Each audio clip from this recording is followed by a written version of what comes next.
BCG వ్యాక్సినేషన్లో రాష్ట్రంలోనే చిత్తూరు జిల్లా 3వ స్థానంలో నిలిచిందని టీవీ నియంత్రణ అధికారి వెంకట ప్రసాద్ తెలిపారు. శుక్రవారం ఉదయం 10 గంటలకు ఆయన మీడియాకు వెల్లడిస్తూ టీబీ నియంత్రణ కోసం రాష్ట్ర ప్రభుత్వం బీసీజీ వ్యాక్సినేషన్ వేయడం జరుగుతోందన్నారు. 60 ఏళ్లు పైబడిన వృద్ధులకు, 18 ఏళ్లు పైబడిన చెడు వ్యసనాలకు లోనైన యువతకు, పుట్టిన బిడ్డకు బీసీజీ వ్యాక్సినేషన్ ప్రతి గురువారం వేస్తామన్నారు. జిల్లా వ్యాప్తంగా 64,600 వ్యాక్సిన్ వేయడం లక్ష్యంగా ప్రణాళిక సిద్ధం చేశామని, ఇప్పటి వరకు 56,700 వ్యాక్సినేషన్ వేయడం జరిగిందన్నారు.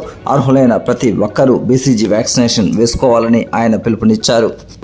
60 ఏళ్ళు పైబడిన ప్రతి ఒక్కరికి, వాళ్ళకి ఏం జబ్బున్నా లేకపోయినా 60 ఏళ్ళు పైబడిన ప్రతి ఒక్కరికి ఈ యొక్క బీసీజీ వ్యాక్సిన్ వేస్తున్నాము. అదేవిధంగా 18 ఏళ్ళు పైబడిన స్మోక్ చేసేవాళ్ళు, తర్వాత డయాబెటీస్ షుగర్ ఉన్నవాళ్ళు కంపల్సరీగా ఈ వ్యాక్సిన్ వేయించుకోవాలి. తర్వాత బాడీ మాస్ ఇండెక్స్ 18 కన్నా తక్కువ ఉండేవాళ్ళు, అంటే మనిషి చూడడానికి సన్నగా ఉంటాడు, అసలు బక్క పలసగా ఉంటాడు, అటువంటి వ్యక్తులు వేసుకోవచ్చు.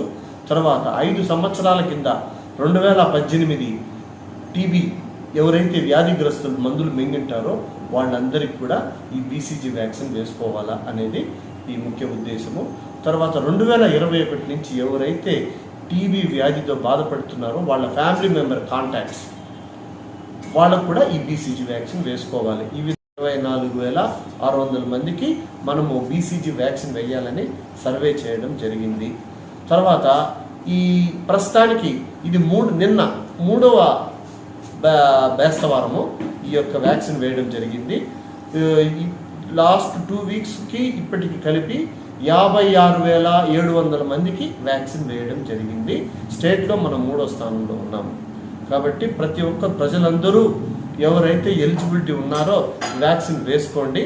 ఈ వ్యాక్సిన్ వల్ల క్షయవ్యాధి రాకుండా కాపాడగలుగుతుంది ముఖ్య ఉద్దేశం. తర్వాత ఈరోజు పొగాకు వ్యతిరేక